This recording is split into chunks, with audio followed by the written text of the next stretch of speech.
জুলাই গণ অভ্যুত্থানকারীদের ওপর হামলায় জড়িত থাকা ১২৮ শিক্ষার্থীকে বহিষ্কার করেছে ঢাকা বিশ্ববিদ্যালয়। প্রশাসন পুলিশকে অবহেলা করে দেশ গড়া যাবে না বললেন প্রধান উপদেষ্টা। আইনের সঠিক প্রয়োগেই শৃঙ্খলা প্রতিষ্ঠা সম্ভব।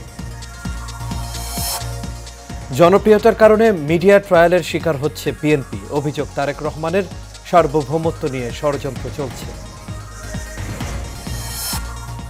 এবং প্রবাসীদের ভোটে অন্তর্ভুক্ত করতে প্রক্সি ভোটের বিকল্প নেই বললেন ইসি সানাউল্লাহ।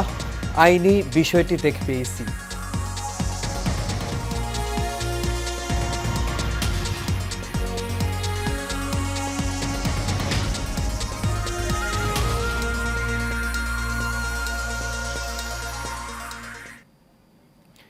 সবাইকে স্বাগত এশিয়ান প্রাইম নিউজে। দর্শক, পুরো সংবাদ জুড়ে আপনাদের সঙ্গে আছি আমি আনোয়ার রাজ। এখন শুনছিলেন বিআরবি কেবল ইন্ডাস্ট্রিজ লিমিটেড সংবাদ শিরোনাম। এবার চলে যাচ্ছে পুরো খবরে। 15 জুলাই থেকে 5 আগস্ট পর্যন্ত ছাত্র জনতার অভ্যুত্থানে আন্দোলনকারীদের ওপর হামলায় জড়িত ঢাকা বিশ্ববিদ্যালয়ের 128 শিক্ষার্থীকে সাময়িক বহিষ্কার করেছে বিশ্ববিদ্যালয় প্রশাসন। জুলাই গণ অভ্যুত্থানের সময় হামলা সংক্রান্ত তথ্যানুসন্ধান কমিটির প্রতিবেদনের আলোকে এই সিদ্ধান্ত নেওয়া হয়। সোমবার বিশ্ববিদ্যালয়ের সিন্ডিকেট সভায় এই সিদ্ধান্ত জানানো হয় বলে জানিয়েছেন উপাচার্য অধ্যাপক ডক্টর নিয়াজ আহমদ খান। বহিষ্কৃত শিক্ষার্থীরা নিষিদ্ধ সংগঠন ছাত্রলীগের রাজনীতির সঙ্গে জড়িত থাকলেও তাৎক্ষণিকভাবে তাদের নাম পরিচয় জানা সম্ভব হয়নি। প্রধান উপদেষ্টা ডক্টর মোহাম্মদ ইউনূস বলেছেন, আইন শৃঙ্খলা বাহিনী হলো সম্মুখ সারির যোদ্ধা, তাই পুলিশকে অবহেলা করে দেশ করা যাবে না। তিনি জানান, আইন যদি সঠিকভাবে প্রয়োগ করা যায় তবেই শৃঙ্খলা প্রতিষ্ঠিত হবে। সকালে প্রধান উপদেষ্টার কার্যালয়ে পুলিশের ঊর্ধ্বতন ও মাঠ পর্যায়ের কর্মকর্তাদের সঙ্গে বৈঠকে এসব কথা বলেন ডক্টর মোহাম্মদ ইউনূস। রাশেদ আকানের রিপোর্টে দেখুন বিস্তারিত। দেশের চলমান পরিস্থিতি ও আইন শৃঙ্খলা নিয়ে পুলিশের শীর্ষ 127 কর্মকর্তার সাথে জরুরি বৈঠকে বসেন প্রধান উপদেষ্টা। বৈঠকে তিনি বলেন, আইন না থাকলে সরকার, গণতন্ত্র ও নাগরিক অধিকার কিছুই থাকবে না। প্রধান উপদেষ্টা বলেন, বাংলাদেশ গড়তে হলে পুলিশ বাহিনীকে কার্যকর ভূমিকা রাখতে হবে। ফ্যাসিস্ট সরকার এই বাহিনীকে রাজনীতিকীকরণের মাধ্যমে বিতর্কিত করেছিল বলে উল্লেখ করেন তিনি। আইন যদি না থাকলো তাহলে সরকারও কি, গণতন্ত্র কি, অধিকার কি, মানুষ নাগরিকদের কি, কিছুই থাকে না। কাজে এটাই ছিল মূল জিনিস, যে আমরা পুলিশকে অবহেলা করে কিংবা পাশ কাটিয়ে গিয়ে দেশ করতে পারবো না। ডক্টর ইউনূস বলেন, জুলাই আন্দোলনের মাধ্যমে দেশ গড়ার সম্ভাবনা তৈরি হয়েছে। এই সুযোগ নষ্ট করা যাবে না। নির্বাচন যতই কাছে আসবে ষড়যন্ত্র ততই বাড়বে উল্লেখ করে প্রধান উপদেষ্টা পুলিশ বাহিনীকে আরও সতর্ক থাকার পরামর্শ দেন। পুলিশ বাহিনী হলো আমাদের কোর বাহিনী, যাতে মানুষের সঙ্গে, সরকারের সঙ্গে যে আমাদের সংযুক্ত রাখে, মানুষের মনে উৎসাহ সৃষ্টি করে, আনন্দের সৃষ্টি করে, যে আমরা জাতি হিসেবে এগিয়ে যেতে চাই, আমরা হেরে যাওয়ার জাতি না, আমরা জয় হওয়ার জাতি, আমরা পারবো। আমাদের সেই সম্ভাবনার দুয়ার খুলে গেছে, সেই সম্ভাবনাগুলোকে আমরা কাজে লাগাতে চাই। বৈঠকে বক্তব্য রাখেন স্বরাষ্ট্র উপদেষ্টা এবং আইজিপি সহ পুলিশের ঊর্ধ্বতন কর্মকর্তারা। Rashed Akon, Asian television. BNP 1-11-র মতো মিডিয়া ট্রায়ালের সম্মুখীন করা হচ্ছে বলে অভিযোগ করেছেন বিএনপির ভারপ্রাপ্ত চেয়ারম্যান তারেক রহমান। সোমবার রাজধানীর একটি হোটেলে জাতীয়তাবাদী অনলাইন অ্যাক্টিভিস্টদের সম্মানে দোয়া ও ইফতার মাহফিলে লন্ডন থেকে ভার্চুয়ালি যুক্ত হয়ে প্রধান অতিথির বক্তব্যে তিনি এসব অভিযোগ করেন। এ সময় বিএনপির ভারপ্রাপ্ত চেয়ারম্যান বলেন, আগামীতে যদি একটি স্বচ্ছ ও নিরপেক্ষ নির্বাচন হয়, বাংলাদেশের অধিকাংশ মানুষের ভোটের সমর্থন বিএনপির পাওয়ার যত বেশি উজ্জ্বল হয়েছে, তত বেশি দেখছি বিএনপিকে মিডিয়া ট্রায়ালের সম্মুখীন করা হচ্ছে। তারেক রহমান আরও জানান, যে ষড়যন্ত্র ছিল দেশের জনগণ, গণতন্ত্রের ভিত্তি ও দেশের বিরুদ্ধে, তেমন একটি ষড়যন্ত্র আবারও শুরু হয়েছে। এটি শুধু কথার কথা না, এরকম একটি ঘটনা দিন দিন গড়ে উঠছে। বাংলাদেশের অস্তিত্ব, সার্বভৌমত্ব, গণতন্ত্র এবং জাতীয়তাবাদী শক্তিসহ সব কিছুর বিরুদ্ধে এরকম একটি ষড়যন্ত্র ধীরে ধীরে গড়ে উঠছে।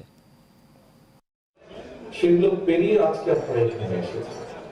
আসলেও এরকম একটি ঘটনা ধীরে ধীরে ধীরে ধীরে গড়ে উঠছে একটি ষড়যন্ত্র বিষয়।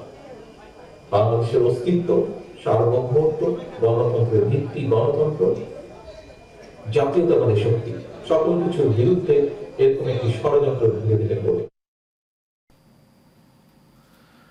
গণ অভ্যুত্থানে ফ্যাসিস্ট পতন হলেও গণতন্ত্র এখনও পুনরুদ্ধার হয়নি বলে মন্তব্য করেছেন বিএনপির স্থায়ী কমিটির সদস্য নজরুল ইসলাম খান। জাতীয় সংসদের এলডি হল মাঠে ডক্টরস অ্যাসোসিয়েশন অব বাংলাদেশ আয়োজিত ইফতার মাহফিলে এই মন্তব্য করেন তিনি। এ সময় নজরুল ইসলাম খান আরও জানান, একটি বিশেষ দল ৭১-এর স্বাধীনতাকে নিজেদের অর্জন দাবি করে ধ্বংস হয়ে গেছে। জুলাই গণ অভ্যুত্থানের সফলতা ছাত্র, শ্রমিক সহ সকলের, তাই সব ষড়যন্ত্রের বিরুদ্ধে সবাইকে ঐক্যবদ্ধ থাকতে হবে।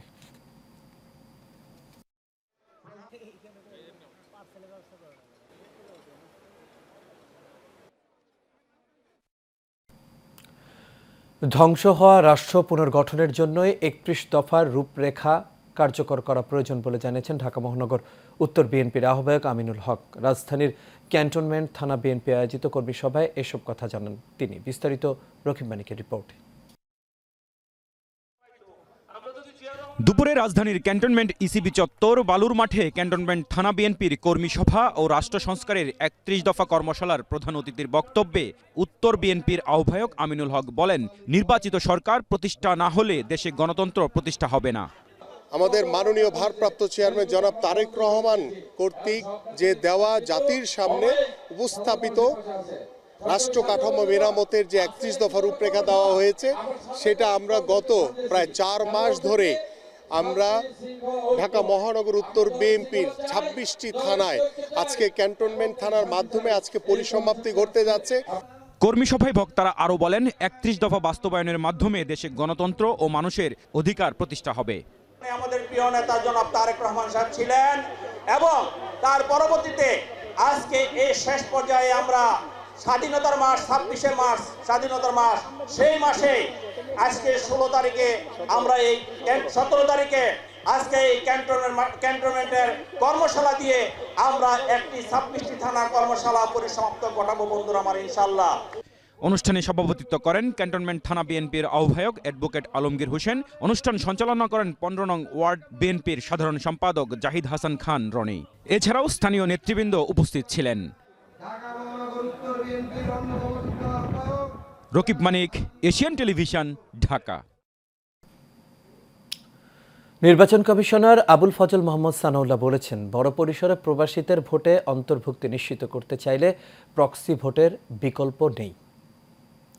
তারা যেন ভোট দিতে গিয়ে আইনগত ঝামেলায় না পড়ে সেটি নির্বাচন কমিশন দেখবে বলে জানান তিনি। সকালে নির্বাচন ভবনে ওআইসি-ভুক্ত মিশন প্রধানদের মধ্যে 10টি দেশের প্রতিনিধিদের সঙ্গে বৈঠক শেষে এই কথা জানান তিনি। বৈঠকে ত্রয়োদশ জাতীয় সংসদ নির্বাচনের প্রস্তুতিমূলক কার্যক্রম তুলে ধরার পাশাপাশি ওআইসি-ভুক্ত দেশগুলোর কাছে প্রবাসী বাংলাদেশিদের ভোট দেওয়ার বিষয়ে সহযোগিতা ও অভিজ্ঞতা বিনিময় করেছে নির্বাচন কমিশন। তাছাড়া সক্ষমতা বাড়ানো, অভিজ্ঞতা ও পারস্পরিক মতবিনিময়ের বিষয়ে প্রতিনিধিদের সহায়তা চেয়েছে ইসি।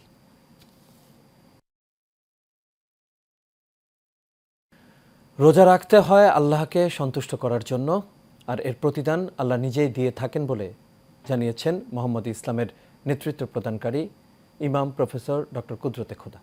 সন্ধ্যায় রাজধানীর একটি হোটেলে আশিকে রাসূল আইনজীবী পরিষদের আয়োজনে মিলাদ ও ইফতার মাহফিলে এমন মন্তব্য করেন তিনি আরও বলেন, পুরো রমজান মাস প্রত্যেকের জন্য সংযমের এবং নিজেকে আত্মশুদ্ধি করার উত্তম সময়। আল্লাহর সন্তুষ্টি অর্জনই মোহাম্মদ ইসলামের আসল আদর্শ বলেও জানান ইমাম কুদরতে খোদা। এ সময় বিচারপতি ডক্টর সৈয়দ মোহাম্মদ জিয়াউল করিম, বাংলাদেশ সুপ্রিম কোর্ট সাবেক জেলা ও দায়রা জজ আব্দুল আজিজ খলিফা, অধ্যাপক আব্দুল মান্নান মিয়া, সাবেক ভাইস প্রিন্সিপাল জাতীয় আইন college advocate Hasan Tareq, Bangladesh supreme court advocate Mohammad Abu Al Yusuf Khan Tipu, Narayanganj জেলা বিএনপির সদস্য সচিব সহ আরও অনেকেই উপস্থিত ছিলেন। দরিদ্রের ক্ষুধার শিক্ষা আমরা রোজা থেকে পাই, না খেয়ে থাকার কষ্ট আমরা খুঁজে পাই রোজা থেকে। রোজা আমাদেরকে আত্মসমর্পণের শিক্ষা দেয় আল্লাহর প্রতি। আমরা আল্লাহকে ভালোবাসি, আমরা তার আনুগত্য করি, তার দাসত্ব করি, সেহেতু তিনি নির্দেশ করেছেন এবং তিনি বলেছেন, রোজা আমার জন্যে এবং তার প্রতিদান আমি নিজে দেব। প্রান্তিক খামারিদের দোরগোড়ায় আধুনিক ও জরুরি প্রাণী চিকিৎসা সেবা পৌঁছে দিতে প্রাণী চিকিৎসকদের প্রতি আহ্বান জানিয়েছেন মৎস্য ও প্রাণী সম্পদ উপদেষ্টা ফরিদা আক্তার। বিকেলে রাজধানীর মহাখালীতে প্রাণী সম্পদ অধিদপ্তরের আওতায় উপজেলা পর্যায়ে মোবাইল ভেটেরিনারি ক্লিনিক বিতরণ অনুষ্ঠানে তিনি এই কথা বলেন। এ সময় তিনি জানান, এই এমভিসিগুলো জনগণের ঋণের টাকায় কেনা, এগুলোর যথাযথ ব্যবহার নিশ্চিত করতে হবে। সেবার প্রার্থীরা যাতে সন্তুষ্ট হয় সেদিকে খেয়াল রেখে সেবার মানসিকতা নিয়ে কাজ করতে হবে।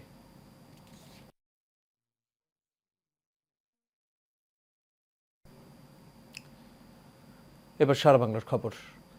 জুলাই বিপ্লবের শহীদ সেলিমের নবজাতক কন্যা সন্তানকে দেখতে ঝালকাঠি গিয়েছেন জামায়াত ইসলামের আমির ডক্টর শফিকুর রহমান। এই নবজাতকের ভরণ পোষণের সার্বিক দায়িত্ব জামায়াত ইসলামী গ্রহণ করবে বলে ঘোষণা দেন তিনি। এই সময় নবজাতক রোজার অভিভাবকদের সাথে কথা বলে তার পূর্ণ নাম সাইমা সেলিম রোজা নির্ধারণ করেন। পরে সেলিম তালুকদারের স্ত্রী সুমি আক্তারের হাতে নবজাতক রোজার জন্য উপহার তুলে দেন। এর আগে সকাল 11টায় ঝালকাঠি প্রেস ক্লাব মোড়ে জেলা জামায়াত ইসলামী আয়োজিত এক পথসভায় যোগ দেন ডক্টর শফিকুর রহমান।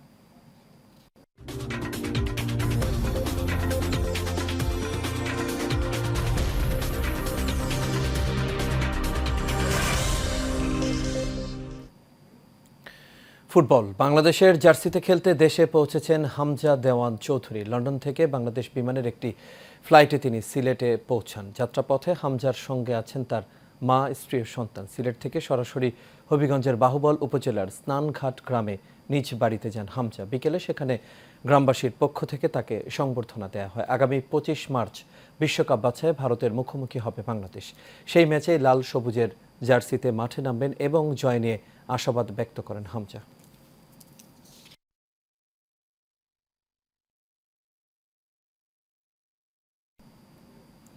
আর এরই সাথে শেষ করবো এশিয়ান প্রাইম নিউজ। তবে যাবার আগে বিআরবি কেবল ইন্ডাস্ট্রিজ লিমিটেড সংবাদ শিরোনামগুলো দেখে নেব দর্শক। আরও একবার, জুলাই গণ অভ্যুত্থানকারীদের ওপর হামলায় জড়িত থাকা 128 শিক্ষার্থীকে বহিষ্কার করেছে ঢাকা বিশ্ববিদ্যালয়।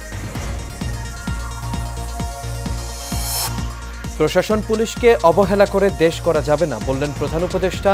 আইনের সঠিক প্রয়োগে শৃঙ্খলা প্রতিষ্ঠা সম্ভব। জনপ্রিয়তার কারণে মিডিয়া ট্রায়ালের শিকার হচ্ছে বিএনপি, অভিযোগ তারেক রহমানের। সার্বভৌমত্ব নিয়ে ষড়যন্ত্র চলছে।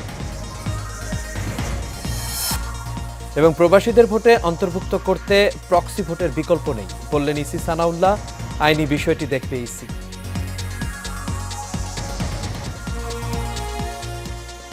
দর্শক, এই ছিল আমাদের এখনকার আয়োজন। আমাদের পরবর্তী সংবাদ দেখার আমন্ত্রণ রইল। এতক্ষণ সাথে থাকার জন্য সবাইকে ধন্যবাদ।